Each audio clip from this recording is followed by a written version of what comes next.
श्रीरङ्गनाथपादुकासहस्रं पद्धति 15 रत्नसामान्यपद्धतिः अनुष्टुप् उदर्चिषस्ते रङ्गेन्द्रपादावनि बहिर्मणीन् अन्तर्मणिरवं श्रुत्वा मन्ये रोमाञ्चिताकृतीन् उपजाति विधेहि शौर्यैर्मणिपादुके त्वं विपद्यमाने मयि रश्मिजालैः आसीदतामन्तककिङ्कराणां वित्रासनान् वेत्रलताविशेषान् मुकुन्दपादावनिमध्यनाड्या मूर्धन्यया निष्पततो मुमुक्षोः आब्रह्मलोकादवलम्बनार्थं रत्नानि ते रश्मिगणं सृजन्ति असूर्यभेद्यां रजनीं प्रजानाम् आलोकमात्रेण निवारयन्ति अमोघवृत्तिर्मणिपादरक्षे मुरद्विषो मूर्तिमदी दया त्वम् रङ्गेशपादावनितावकानां रत्नोपलानां द्युदयस्फुरन्ति श्रेयफलानां श्रुतिवल्लरीणाम्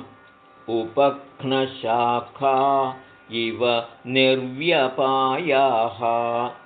कस्यापि पुंसकनकापगायाः पुण्ये सलीलं पुलिने शयालोः समीपवृत्तिर्मणिपादुके त्वं संवाहयन्तीव पदं करैस्वैः दिदृक्षमाणस्य परं निधानं स्नेहान्विते योगदशाविशेषे संवित्प्रदीपं मणिपादरक्षे सन्दुक्षयन्तीव मरीचयस्ते समाधिभाजां तनुदे त्वदीया रङ्गेशपादावनि रत्नपङ्क्तिः स्थानं प्रयातुं तमसः परं तत्प्रदीपकृत्यं प्रभया महत्या इन्द्रवज्र बध्नासि रङ्गेश्वरपादरक्षे मन्ये यथार्हं मणिरश्मिजालैः सेवानतानां त्रिदशेश्वराणां शेषापटीं शेखरसन्निकृष्टाम् उपजाति भजन्ति रङ्गेश्वरपादरक्षे प्रकल्पयन्तो विविधान् पुमर्थान् उदर्चिषश्चिन्तयतां जनानां चिन्तामणित्वं मणयस्त्वदीयाः नाथस्य दत्ते नदराजकन्या पादुं शुभान् पादनखेन्दुरश्मीन् मणिप्रभाभिः प्रतिपन्नपक्षां लीलाचकोरीमिव पादुके त्वां जनस्य रङ्गेश्वरपादुके त्वं जादानुकम्पा जनयस्य यत्नाद आकृष्य दूरान् मणिरश्मिजालैरनन्यलक्षाणि विलोचनानि इन्द्रवज्र रङ्गेशपादावनि तावकीनैः स्पृष्टा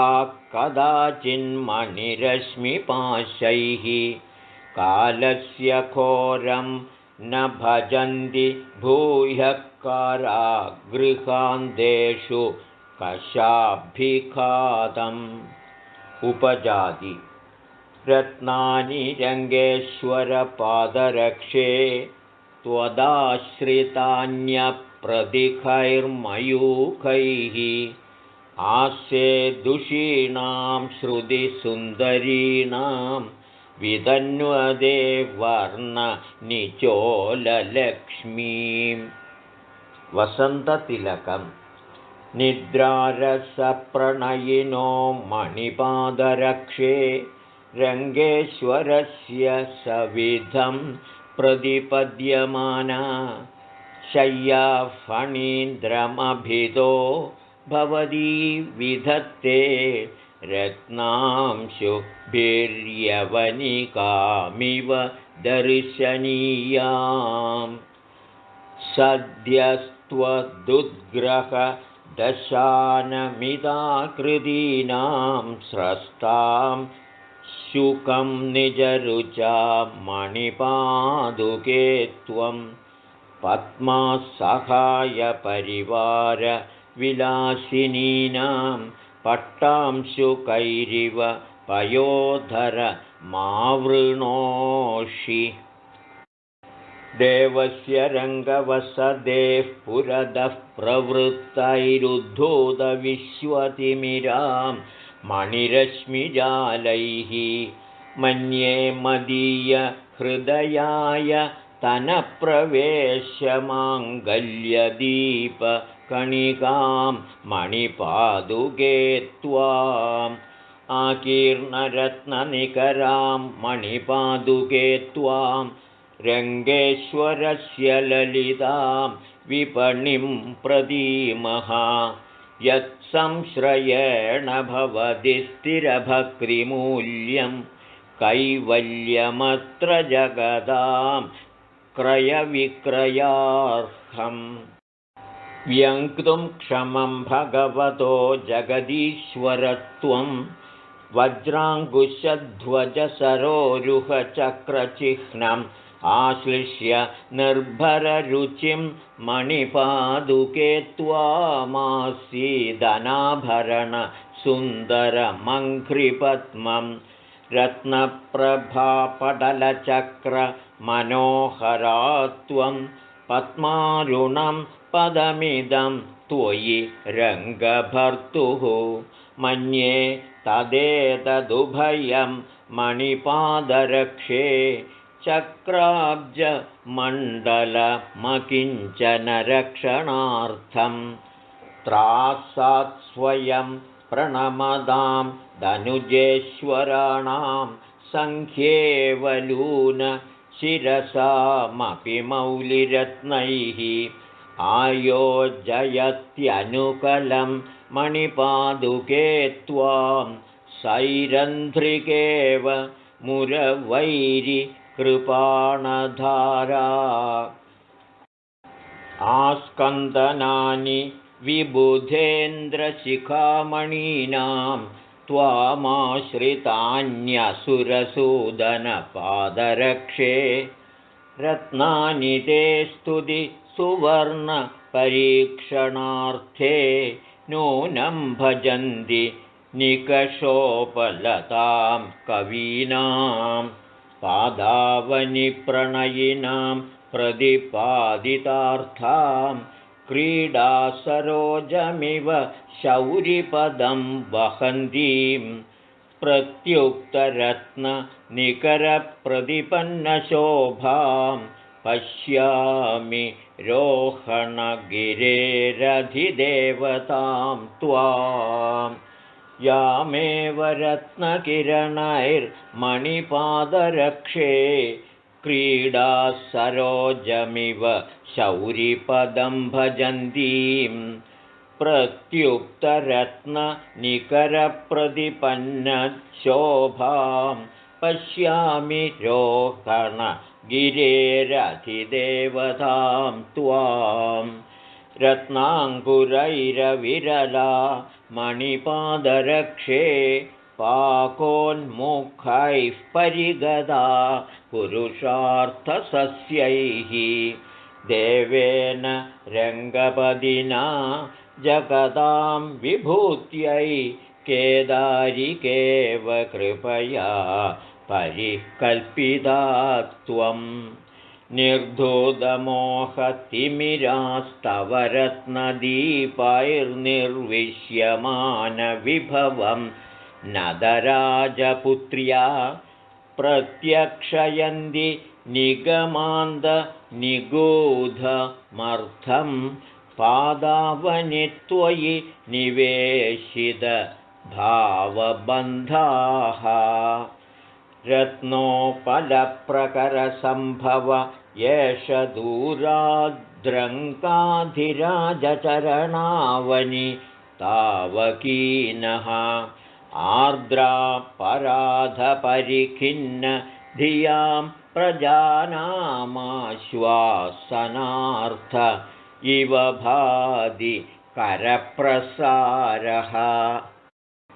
व्यामुह्यदो विषयिबालमृगान्मदीयान् संसारकर्मजनितासु मरीचिकासु पादावनिप्रगुणरत्नमरीचिजालैराकृष्य विश्रमय केशवकान्तिसिन्धौ अन्तर्निधाय मुनिभिः परिरक्षमाणामात्मीयरश्मिगुणितां मणिपादरक्षे रङ्गेशपादकमलप्रतिपन्नमुद्रां नीवीमवैमि भवतीं निगमान्तवाचां रामस्य रङ्गवसतेश्चरणानुषङ्गात् काष्ठां गदां परमपावनतां दधाना पादावनि प्रजुररत्नशिलानि बद्धा संसारसन्तरणसेतुरसि प्रजानां वसन्तमालिका दिविषन्मकुडेषु सञ्चरन्त्याः प्रचुरस्ते मणिपादुके प्रकाशः दिविरङ्गपदेर्महोत्सवार्थं वितता वन्दनमालिकेव भाति प्रभवन्ति दवीयसां स्वभावात् तव रत्नानि मुकुन्दपादरक्षे अयसामिव हन्त लोहकान्धाः कठिनानां मनसां विकर्षणाय परिपश्यति देवि रङ्गनाथे रहसि त्वं सविधे निविश्य लक्ष्म्याः परिपुष्यसि रत्नधामभिस्वैरनसूयेव मनोज्ञमङ्गरागं तव रत्नकरार्पितं नवीनं परिगृह्य स्थिरमंशुकं मनोज्ञं जरदंशुकत्सुखेन देहं कृदिनः केशव पादुके त्यजन्ति अभितो मणिपादुके निबद्धैः कृतसंस्कारविशेषमात्मरत्नैः कुरुते भवती पदं मुरारे कठिनेऽस्मिन् हृदि मे निवेशयोग्यम्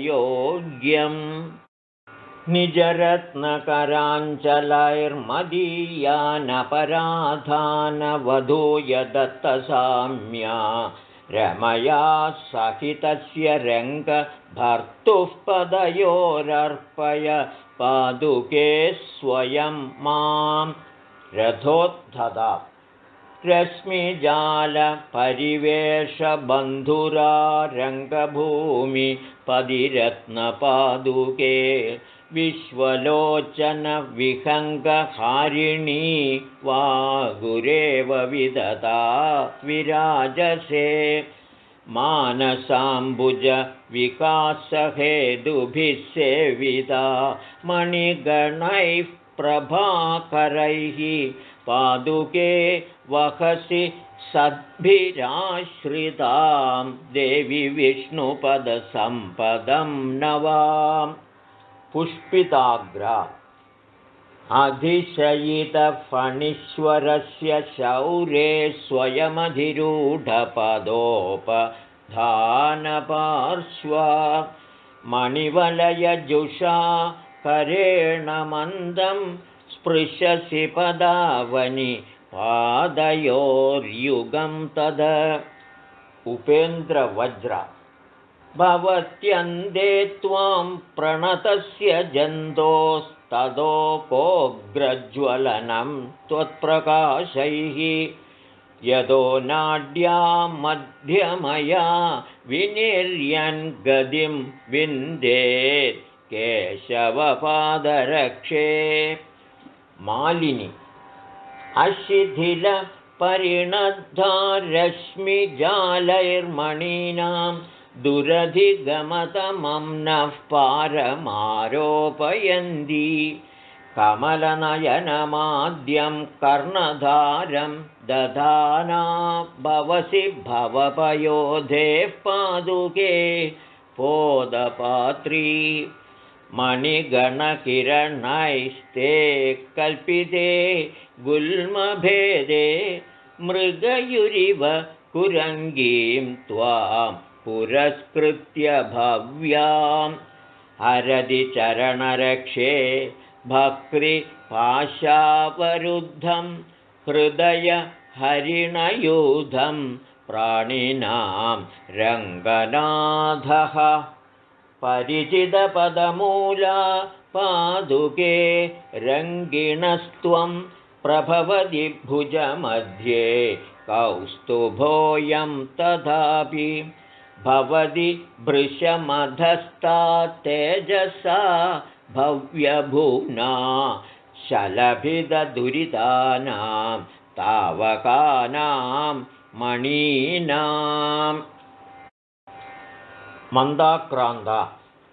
कल्पश्रेणी दिनपरिणतौ जन्तुजाले प्रसुप्ते विश्वव्याप्ते जगदि तमसा पादुके तादृशेन स्थानालोकैस्तव मणिगणैर्वासगेहप्रदीपाः सम्पद्यन्ते सह कमलया जाकरूकस्य यूनः श्रीरङ्गेन्दोश्चरणकमलद्वन्द्वसेवावलेपादारूढायां त्वयि मखभुजामानतान् मौलिभागान् तेषां चूडामणिभिरनखैस्तावकानां मणीनां केशाकेशिप्रभवति मिथस्त्रासलेशोज्झितानां शार्दूलविक्रीडितं